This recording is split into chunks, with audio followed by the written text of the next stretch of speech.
अब देखो, आप क्वेश्चन नंबर 13 पूछ रहा है कि which one of the following contains asymmetric carbon.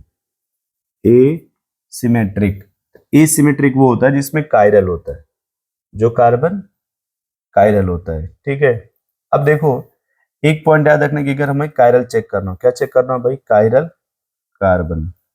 यदि किसी भी कार्बन पे यदि दो एटम सेम हो गए, याद रखना हो जाएगा नॉट कायरल। क्या हो जाएगा, नॉट कायरल, है ना। इसलिए कायरल का पहचान उस पर कि चारों के चारों ग्रुप क्या होने चाहिए, अलग होने चाहिए, तो वो क्या हो जाएगा, कायरल।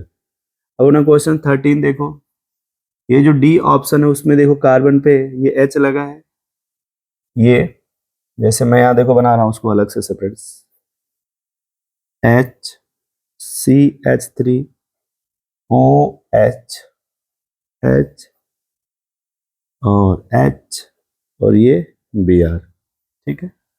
तो मैंने कहा कि अगर किसी भी कार्बन पे, जैसे इसको मैंने सेलेक्ट कर लिया, किसी भी कार्बन पे यदि चारों ग्रुप अलग अलग हो, जैसे देखो यहाँ पे H, ये OH, ये मिथाइल और ये ग्रुप, तो फिलहाल इस कार्बन से चारों ग्रुप अलग लगा हुआ है, ये हो जाएगा कायरल कार्बन। ये क्या हो जाएगा, कायरल कार्बन। तो देखो इसमें क्वेश्चंस में जो इसका आंसर हो जाएगा डी हो जाएगा। डी में ये देखो जो कायरल है वो कार्बन कायरल है ये।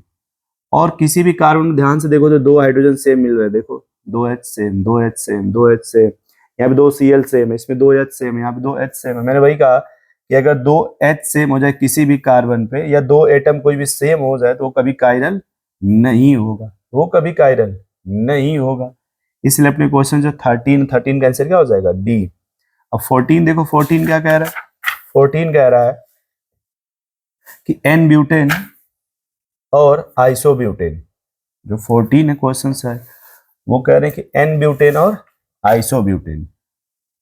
ये देखो एन ब्यूटेन और आइसोब्यूटेन, आइसोब्यूटेन,